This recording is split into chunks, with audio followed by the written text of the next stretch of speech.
everyone. Thank you so much for coming. This is a great turnout. I'm super excited for the panel today. The Powerhouse and Emerge networking acknowledges the traditional custodians of the ancestral homelands upon which our museums are situated. I would like to acknowledge the Gadigal of the Aurora Nation and respect their elders, past and present. Sovereignty has never been ceded. It always was and always will be Aboriginal land. Thank you so much, and please welcome Belinda Dean.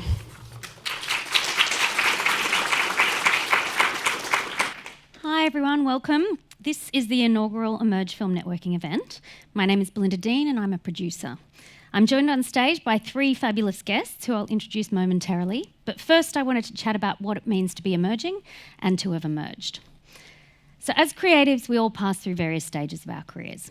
We start out trying to get a foot in the door.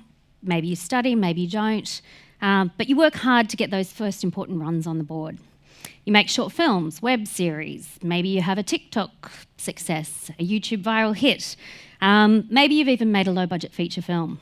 These are all incredible achievements, and you are now classified as an emerging practitioner. But as we all know, it can be hard to get to that next level, where you're considered established enough for networks, streamers, and distributors to trust you with bigger projects and more responsibility. And when being a full-time writer, director, producer, or any other creative role is your career. Hallelujah, that'd be nice, wouldn't it? Anyway, so that's part of what we're going to talk about tonight, and hopefully with the insights of our three guests, you guys might have an aha moment, or just walk away with some insights and learnings that might help you map out your own path. We're going to cover a lot in the questions, but there will be room for some audience questions at the end. So if anyone has anything that they want to ask the guests, please, there'll be a roaming mic. And just pop your hand up and we'll come to you. Awesome. So on the panel tonight, we have three fabulous people. Bjorn Stewart, to my left, is a writer, director and actor, known most recently for directing the hit ABC show All My Friends Are Racist, which won the Best Short Form Comedy Award last year and had its international premiere at Series Mania last week. Yep, huge achievement, so that's awesome. Bjorn has written and performed at Home Alone Together, Tonightly, Get Crackin', and Black Comedy. Welcome, Bjorn. Thank you. So, Kacie Anning. Kacie is a writer and director who's just wrapped filming on the Amazon Prime series that she created, Class of '07, with Matchbox Pictures. Kacie has also directed 2 episodes of the Amazon series Upload, created by Greg Daniels, and before that, directed Series 1 of The Other Guy and had success with her viral web series Fragments of Friday. Welcome, Kacie. And at the end, do not ask him to stand up because he's taller than the back row, we have Neil Sharma. Neil's just wrapped on his episodes of Heartbreak High to be released on Netflix, and has also directed for Aquarius Films, created Justine Flynn's The Unlisted and Born to Spy, which have gone out on Netflix and ABC. Neil also has a very long and impressive CV as an assistant director on major productions that have been filmed here in Sydney, including The Lost Flowers of Alice Hart, Thor, Shang-Chi, Mortal Kombat. I could go on. Welcome, Neil. Thank you. I'm the what not to do in this situation, so we'll get to take that. my advice with a grain of salt. Cool. So I think that, we've all heard the advice that you need to network and you need to make more work to get yourselves noticed. But beyond these top line sort of tips that you have for people that are emerging and want to get to that next level, is there anything else, any other insights that you guys can offer on, for example, how to build or leverage your networks, or to use your work to help get you to the next level? Who wants to kick off? Bjorn, you're closest, so... Yeah. So I got an opportunity at... so I found, when I was first started out, I was just going to, humbugging everybody around, and it was I reeked of desperation. And I was like, hey guys, and I was just at all the parties and stuff like that, just trying to schmooze with any producer that would talk to me. And I eventually got sick of that, and I started going, I just want to kind of hang out with people that are doing similar stuff that I'm doing. So I was at an event, and I bumped into Lauren Elliott and Henry what's his last name? Inglis. And who did like a lot of the Mad Kids web series stuff. And I liked their stuff. I was like, oh, awesome. I just wanted to kind of, just a fan, just go up to them and just talk to them and just like, dude, I love like the stuff that you guys are making. And they knew me from doing black comedy, stuff like that. We just got chatting, and from there they were like, hey, we're kind of actually working on this web series called KGB. Would you be interested in being a part of it? So from that, like, just kind of knowing who's out there and just being interested in the kind of the same stuff that I'm interested in, and just approaching them, we kind of just formed a network. And then now we're good friends, and we like try and get each other onto different stuff that we're working on. But yeah, so I think networking with like-minded people and not trying to just shotgun anyone and anybody that's out there that will talk to you. Just go with what your interests are really kind of helped for me. Yeah. Yeah. So following your own passion to lead you to other type people. Yeah. Some other people. Kacie? I hate networking. It's my work. I actually have never actively done it. It's just so not in my nature. Like, I'm not capable of being like, hi, how you going? You're amazing. Like, I can't do it. And I'm that person that I'll have been at like, I just can't do foyer talk. It's not a thing I can do. And my friends will be like, where are you? I'm at the drinks table. I'm like, I'm on the train home, babe. Like, sorry.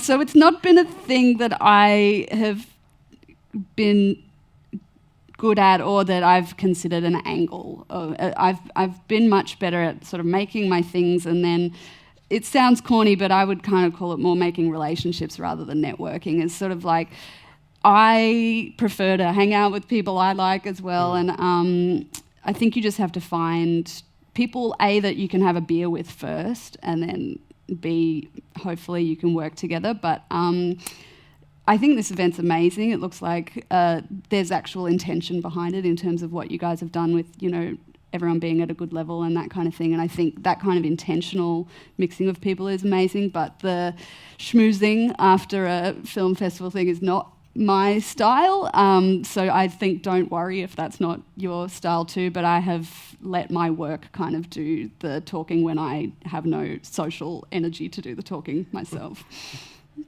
I totally agree. It can be really painful to kind of have to go through that whole thing of like networking, but it's such a kind of necessary evil. But I'm a big fan of the same kind of relationship building, and I feel like my entire career I can put down to when I was a production runner and just making sure that I was meeting all the right people on just that one set, which was an education because I also didn't know what producers did, what ADs did, what a director really did. And so just meeting everyone that I was working with and planting the seed. I'm a big fan of planting the seed with people because you never know when that is going to pay off. My first network directing gig on The Unlisted was basically a connect that I had when I was a production runner 10 years prior with Justine Flynn. And I remember driving her around and picking her kids up from school and all that type of stuff. And then 10 years later, that kind of relationship just nurtured into that first opportunity, which spiraled into a few other things. So yeah, I'm a really big fan of probably, more so like relationship building and spending that 80% of time on 20% of people as opposed to fruitless. Yeah, exactly. Because the other thing too is I feel like you can never have a bad conversation with people when you're in networking. Everyone loves you and you're the greatest thing and all the rest of it, but it doesn't mean shit. Everyone just likes to talk. So yeah, just kind of focus on the real ones. Okay, so is part of that sort of not, is it part of it that the way you present yourself in things? So, your experience was not to be desperate. You're suggesting the way that you have the conversations is a bit more authentic and a bit more real. So you're not just sort of bigging yourself up and talking yourself into this sort of space of being this awesome person that people want to work with. It's more just being accessible and opening yourself. Totally. Yeah. Like you said, if you can have a beer with somebody and just talk shit and whatever. It's 80% of the thing. Yeah, that's right. That kind of again, just going after someone that, going after anybody, doesn't really help, I feel like, in the long run. Also, like also being open and knowing what's out there as well. Like, I'm terrible. I don't watch as much stuff that I should. Like, it seems like everybody's on top of it.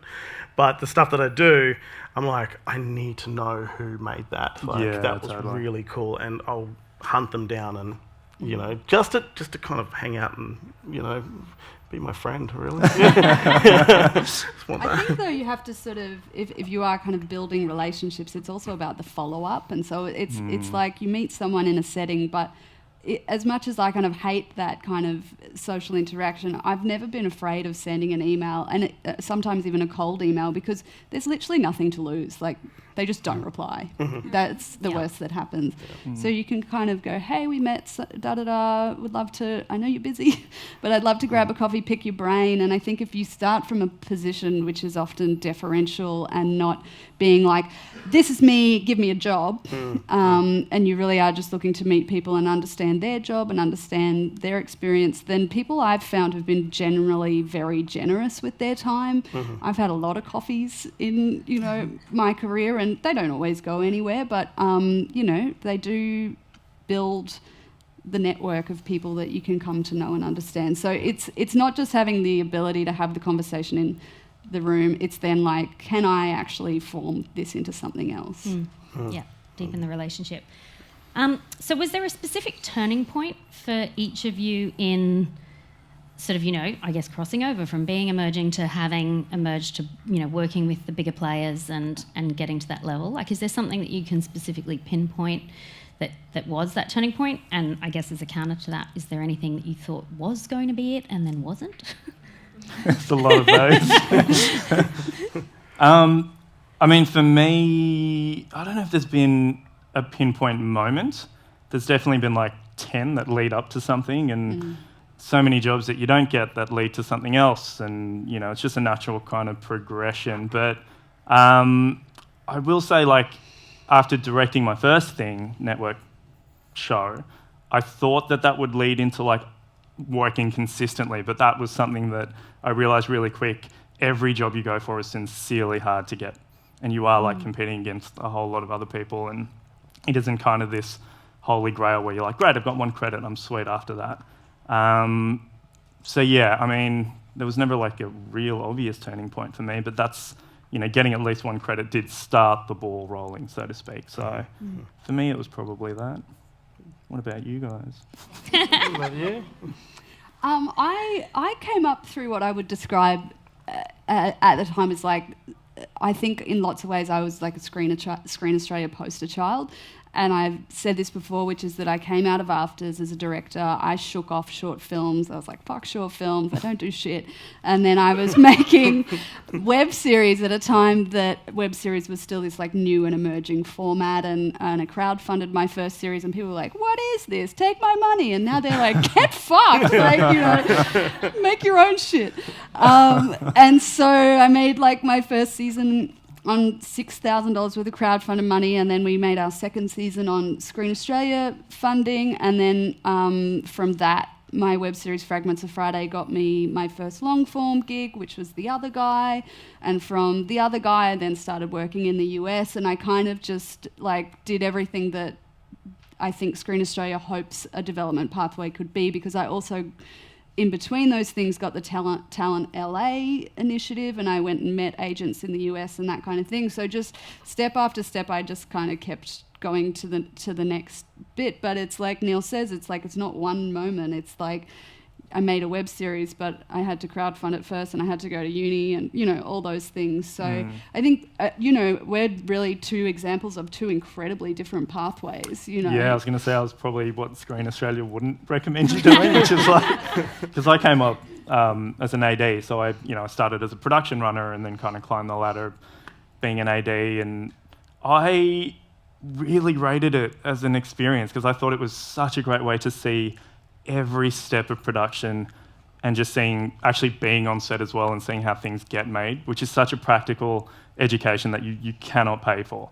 So if you're paying for it, stop. But yeah, that for me was like my pathway into it, which again is pretty rare these days. But yeah, I guess it highlights like there is no real one way to get here. Yeah. No, I started on because I was doing acting for ages. I was doing performance art. That's my degree in. So it was pouring milk over myself and playing with raw meat and on stage. And I have a degree in that. I paid money for that. But there was what was it? Metro Screen.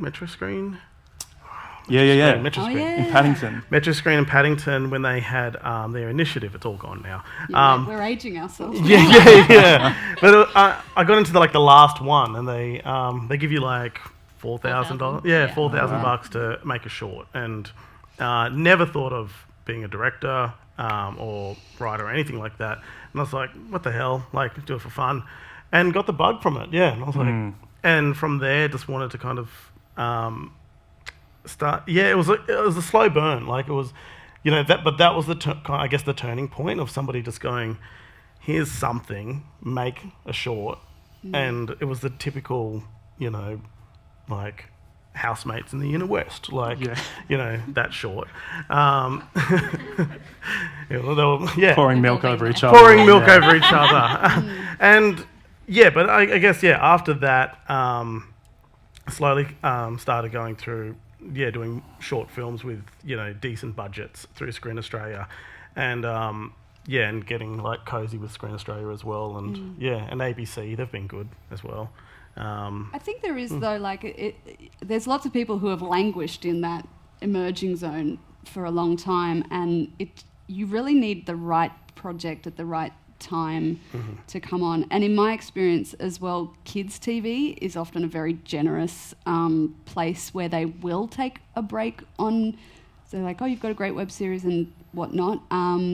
Something like The Other Guy was like, pretty low budget, Fast and Furious, and maybe pretty experienced directors would say, God, no, I won't do it like that, but I didn't know any different. But you do need you need the right way in, because Australia is a very risk-averse setting, and they don't give a lot of breaks out to sort of those first-time long-form directors. So it is a bit, it's timing as well, I think, a little bit. Yeah. And you've spoken about, short films, I guess, really kind of, like the web series is kind of the kind of pathway that really kind of opens up doors. I think for what I would call like my generation of filmmakers, which I include like the Skipbox Girls, the Van Buren brothers, those kind of, like there's been what I would call like a digital pathway, which has paid far more dividends to people bridging that gap, especially with Aquarius and The Other Guy. I had made 2 seasons of my web series. I'd already directed on some kids TV stuff. I could really pitch very hard and say, this is why I'm ready. These are the parameters I've made this other thing on. No money, no time, no this is the quality of the product I can get. This is why I know I can do it. And I've been through all these other boot camps. And so part of, I think, your first gig and trying to pitch on that first long-form job is convincing the producer you're ready, because the producer then has to go and convince the network that you're ready. And that I had to do that dance twice. I did it once with Aquarius, went in with my pitch on the show, went in with why I was ready, why I was good, and they were confident, and then I had to do it again for Stan. So you do a bit of a dance in front of them. But my advice, if you are getting those opportunities to be in front of people, is tell them why you're ready. I was so indignant when I had to dance. I was like, but I have no credits. Milk. Well, I've got all these jugs of milk here. That's not gonna be enough. Yeah. I love that you guys have literally just answered about 10 of my questions, but that's damn.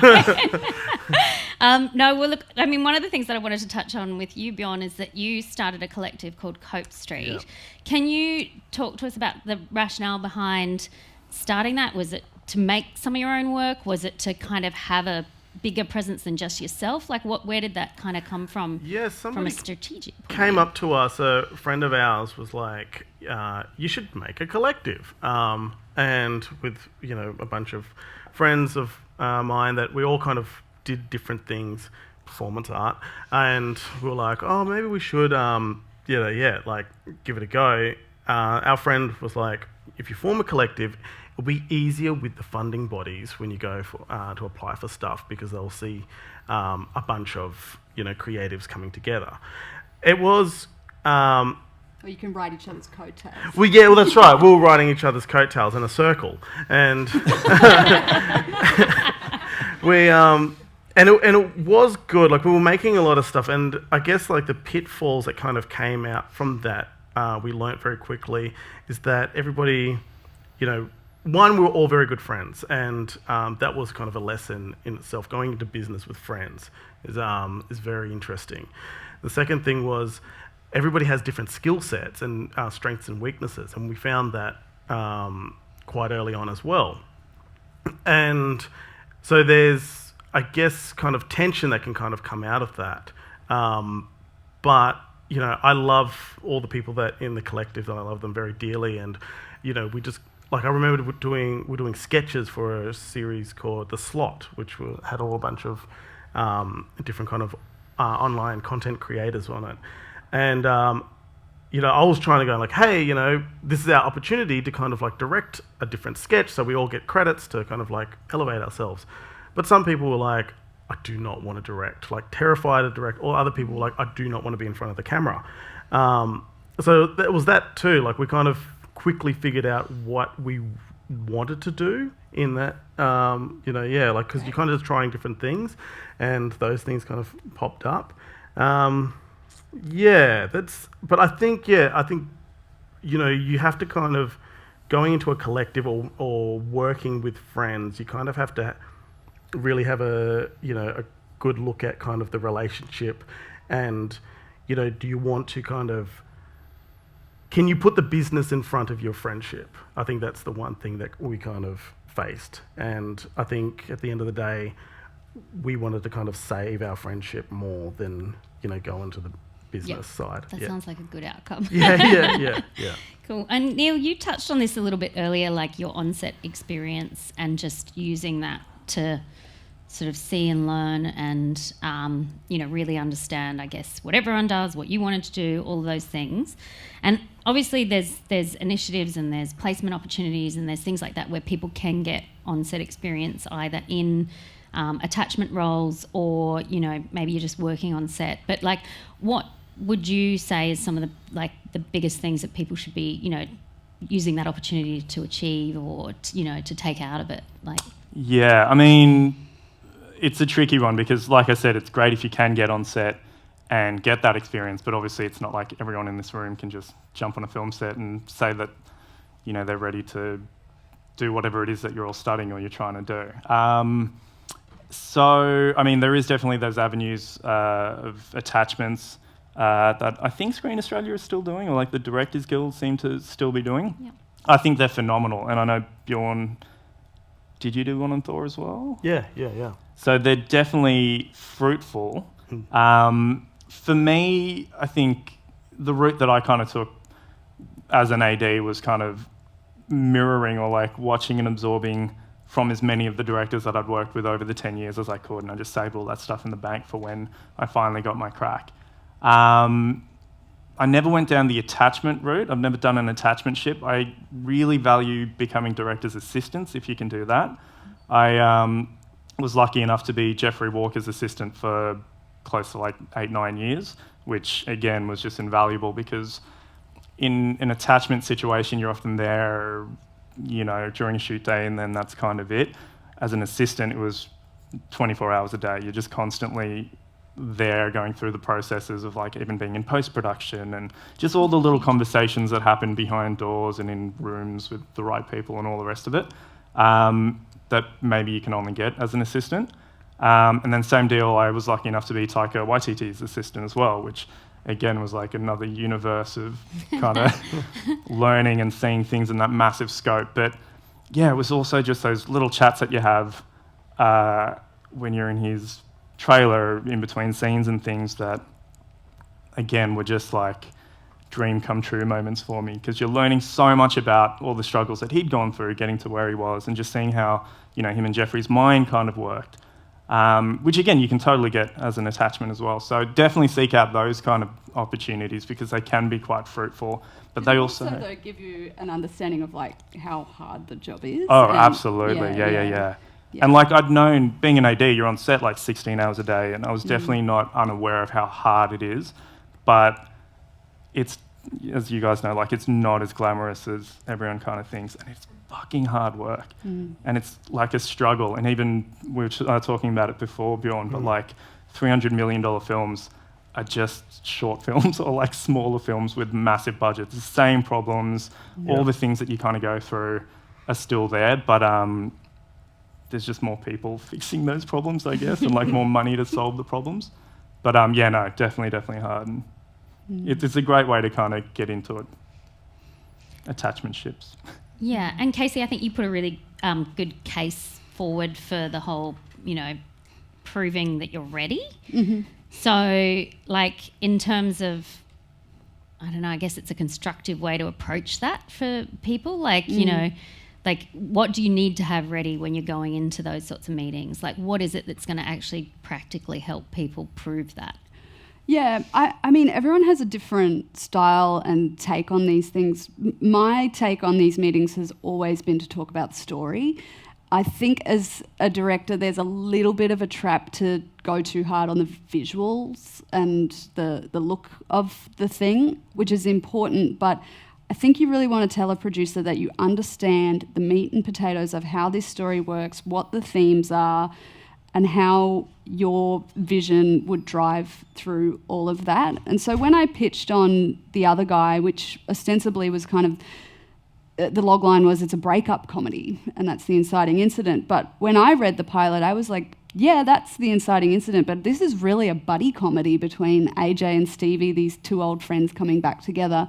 And when I kind of put it like that, the producers were like, oh, yeah, it totally is. And so it was just sort of, I think, really telling people that you understand what the construction of the show is, or the film or whatever.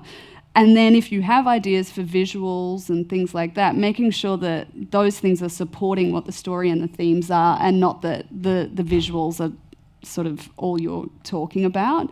And for me, I'm sort of, I think, mostly known as a performance director as well, and that's what I'm really good at. So you can go in and I talk a lot about tone.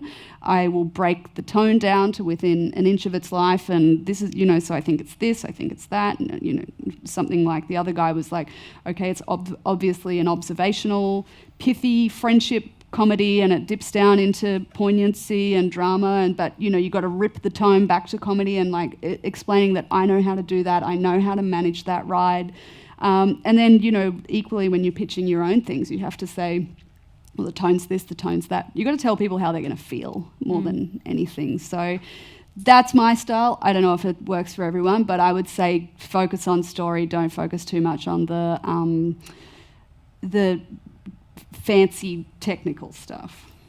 It's really funny too, seeing how similar pitch decks are when it's all visuals, especially with like shot deck and programs like that now, where everyone's just look exactly the same. Kind of depressingly so. Yeah. Cool. And how important do you guys feel peer support is to where you've sort of gotten, at this stage of your careers? Obviously, we're all sort of creatives, we're all competing for the same roles, the same pots of money, but we're all sort of in it together in a weird way. Like how do you navigate that with your peer groups? And I'm just full supportive. Yeah. I don't. Probably once upon a time when I first started, I was like, oh my god, like that guy's got that job, and he looks like me too. But now, like I just actually, this is not so much in directing, but in acting. So being an actor, both got the same kind of brief for an audition, and but I clearly was not the kind of guy for this show, and I knew that, and I was like, told my agent, no, I don't want to take it on. And I helped him with his audition tape, and I was like, I hope you get it. Like, I really want to see you get this job. I don't think because I feel like it's all going to come back round in the end anyway. And I think the more that we support each other, lift each other up, the better this industry will be for it. Yeah, it's like taking people with you where you can. And, hell yeah. It's all boats rise, and I think if you're coming up with an emerging cohort, you said it earlier, you don't know who is going to be someone in 10 years who helps you. But what was really gratifying on my show just now was like, there's a lot of people I went to film school with that were coming through, you know, Blake Fraser was my storyboard artist, and Elliot is on the production side and my first AD, and I went to uni together. So if people stick with it, you're just going to run into each other, and it helps you. It helped so much that Killian and I knew each other when it came to choosing first ADs, and it was an easier decision. And it, you know, probably doesn't help people who are like, oh, but I don't know anyone, you know.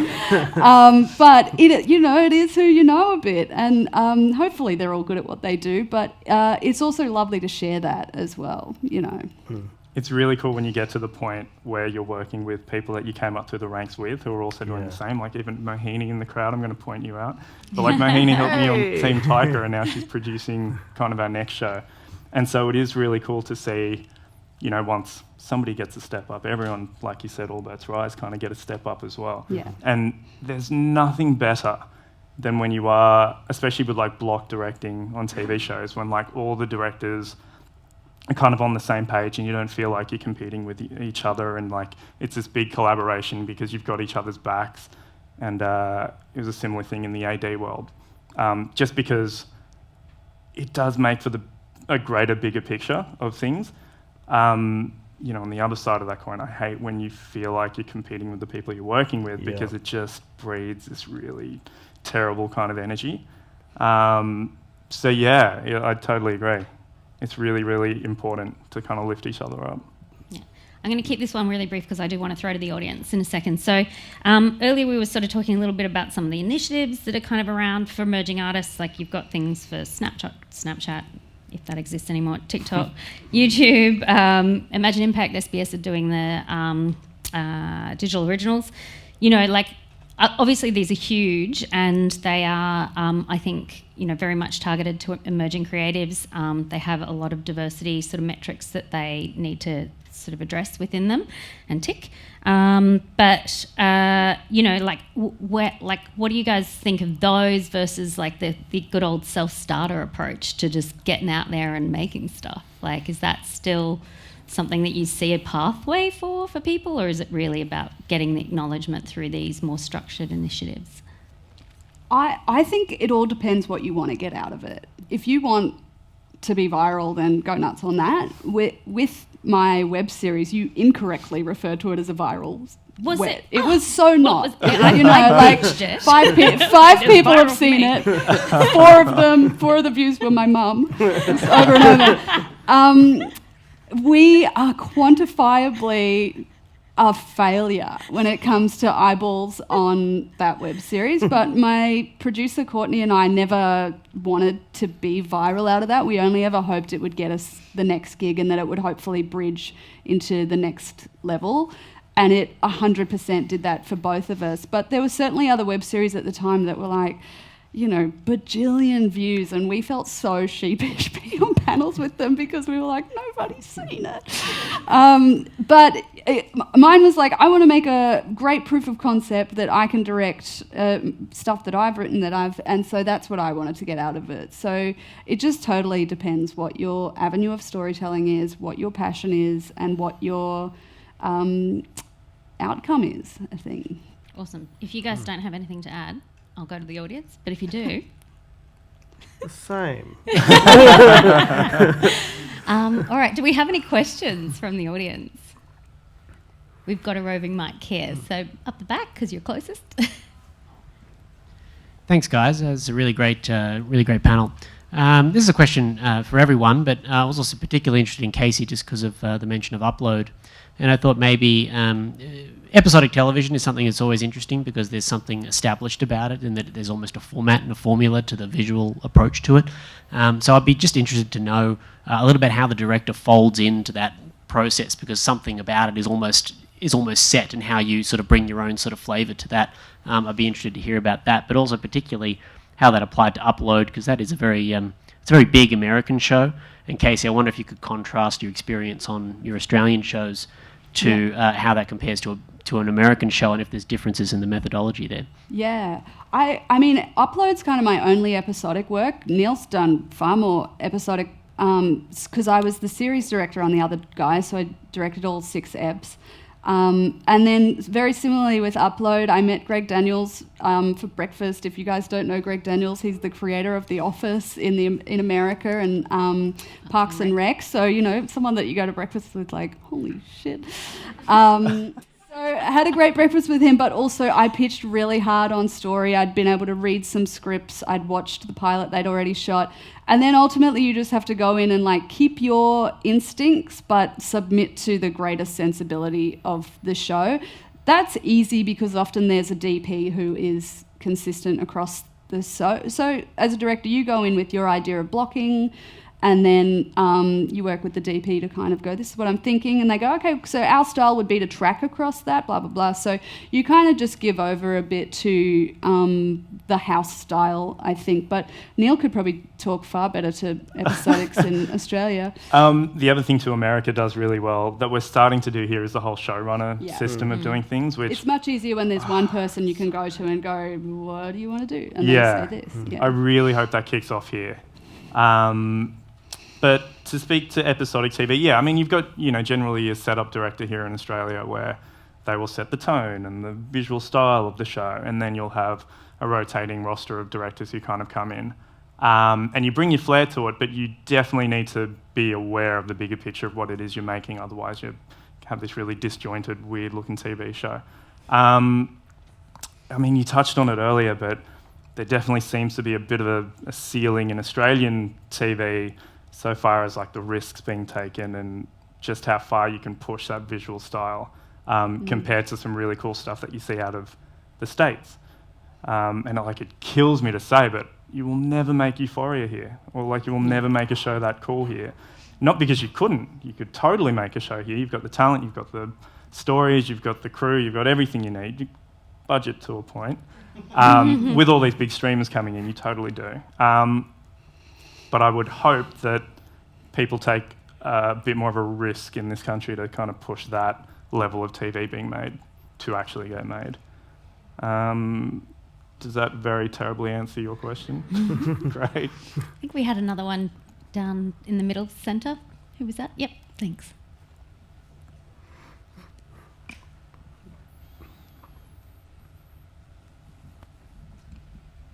Hi guys, just a really quick question. At what point in your careers did you stop saying yes to unpaid or very low paid short film or web series stuff? When did I stop? I don't remember the time, but yeah, I do remember there was I don't know when it was, but there was definitely a part where I was like, I can't keep doing this. Actually, yeah, I was hanging out with some friends and I was kept getting, I was like couch surfing, and I was like, I'm sick of getting these like offered these like kind of exposure gigs and stuff like that. And this guy that was also couch surfing there was like, why don't you just say no? And I couldn't like let go of, I was like, but if I say no, then I'll have nothing. But it was a massive, like, I don't know, my journey is probably going to be very different to yours, but like once I just drew that line in the sand and just kind of like, or just started asking for money, it started happening. It was this, kind of, I don't know, thing that just kind of happened where it's just like, that's it, I'm just going to do that from now on, It's a funny one though, because you want to help people out and you want to get your name across and all the rest of it. And I totally get that you've got to do things for free, because I definitely went through that as well. But then, like you said, if you're good at something, don't do it for free, and you've got to kind of know your own self-worth. There's a whole bunch of stuff there though, like today, like with mates and stuff like that, they'll hit me up and, you know, and I think it comes down to the thing of like, you know, if it's for free, then, you know, is there, like, do you like the people that you're working with? And then if you don't, how big is that exposure as well that you're going to get from it? Make sure it's not just you're being used. That's a really good point. Like, if it's going to lead to something, it's totally an investment. Yeah, that's right. Yeah. Do we have any other questions from the audience? How are we going for time? They've got it sorted. Oh, very good. Oh, we do have more questions. Just over here.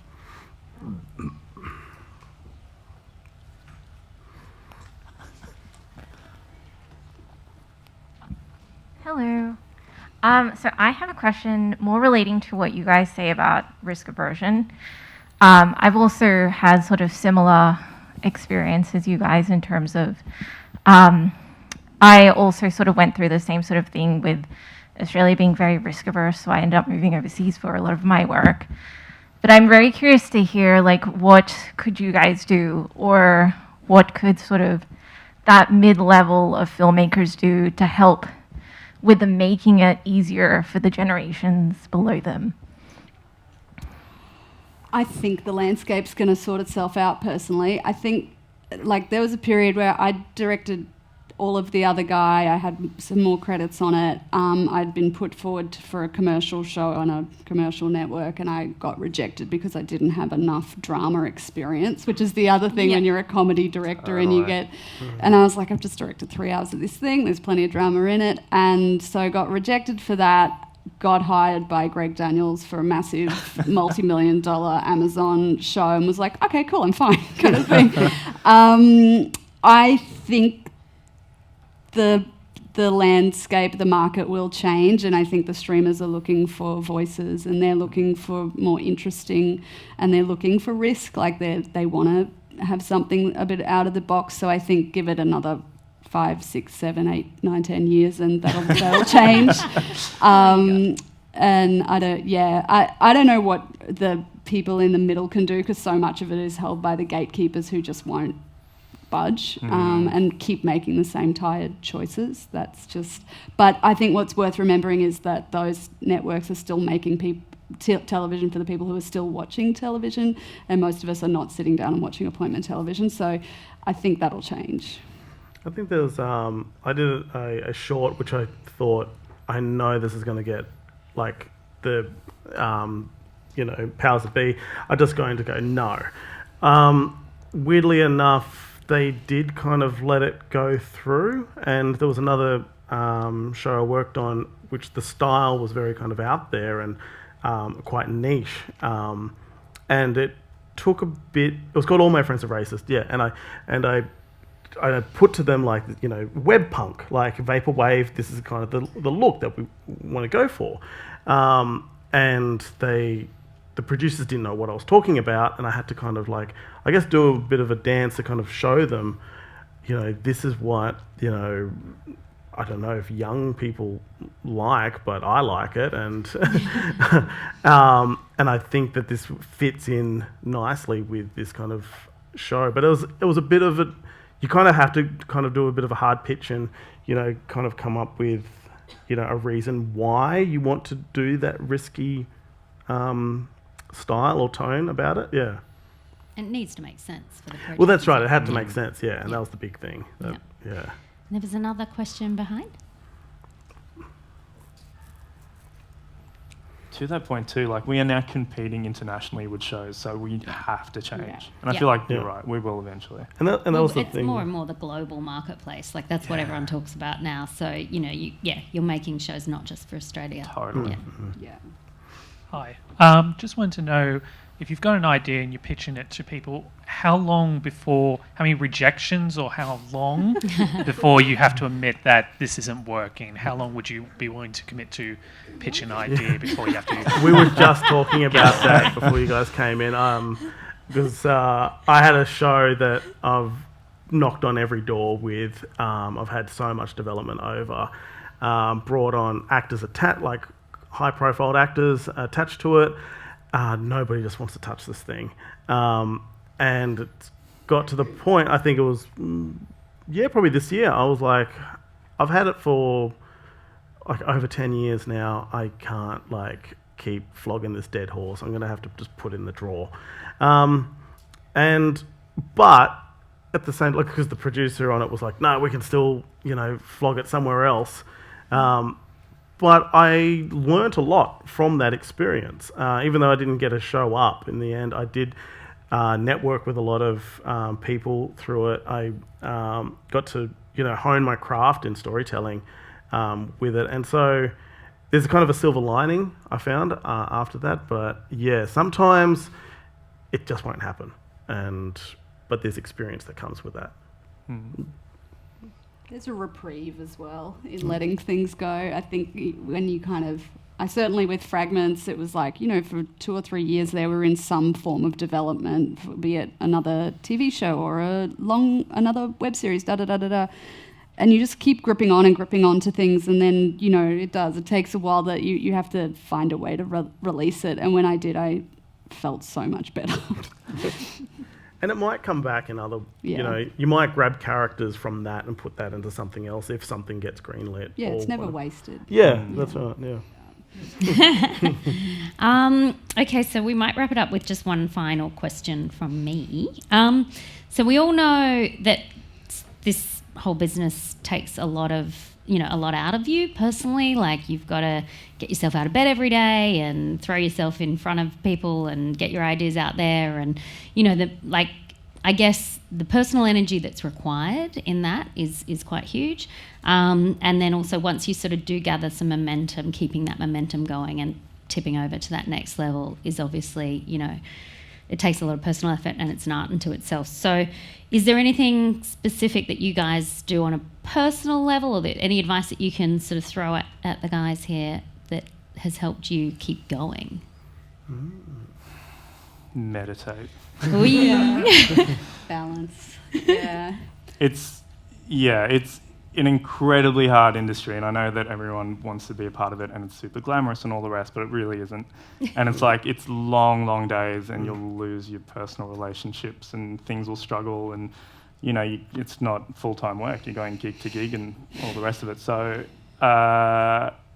dealing with it, just make sure you want to do it and that you really want to do it. And remember to enjoy it. Yeah. Otherwise, there's really no point. Yeah. Become an accountant. Totally. Do another job. Yeah. No, I had burnout last year. Like, I just kind of hit that wall and had to just kind of reset everything. And I think, you guys know it all, it's no electronics before bed and journals and all of that stuff like that, and green teas and milk bath. And you're playing, but I think just taking, actively just putting aside, all of that stuff like that, just closing yourself away and just kind of rest is so important. I don't know how those crazy Marvel directors Give us an anecdote. Give us a what does he do? Anecdote. What does he do? I've signed way too many NDAs. It is hard though. It's burnout it's really is hard. So I'm. How you feeling? I'm currently so burnt out. I'm exhausted. I lost weight. I'm like, literally, you have to rebuild. It takes months. My doctor the other day was like, "This is going to be you for 2 months." I'm like, cool. I was shaking, holding chopsticks the other day. Like, it's just a really full-on job. And I was bubbled through shooting class of 07, so I had no support network from that you would normally go and have a beer with a mate and whinge about it. I didn't have any of that. So burnout has been my big nemesis, and it takes a long time, and you learn a lot, and you try to do it better the next time. Yeah. And it's scary too how much or how many people wear it as a badge of honor as well. Yeah. And it's this weird thing where it's like, I've done 10 back-to-back jobs, haven't had a day off in 4 years. It's like they're martyring themselves for what? You're going to die. That's psychosis. That's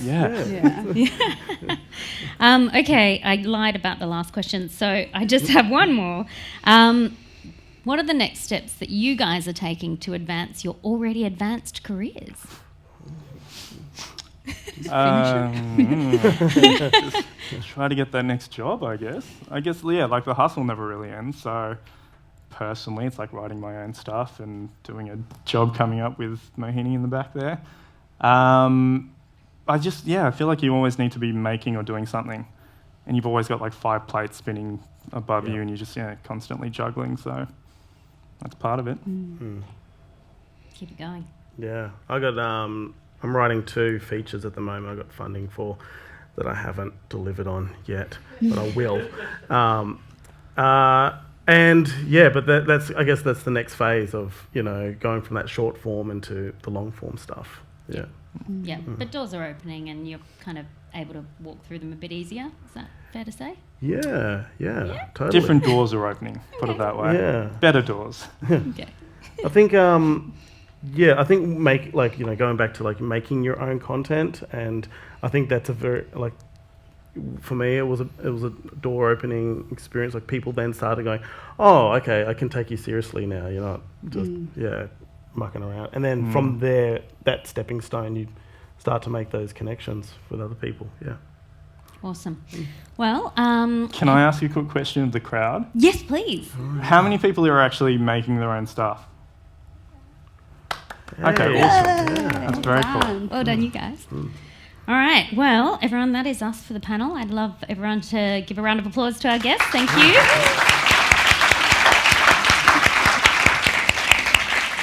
All right. So the networking event, if you have registered for it, is happening now in another space. There will be a guardian person. There you are. Good. Guiding person. I can speak. And the screenings that are happening in different theatrettes will continue through to 9 o'clock. Any overflow from networking, or if you want to just keep going past 9 o'clock, is at the Glasgow Arms across the road on Harris Street. Knock yourselves out. Have a great night. Thanks, everyone.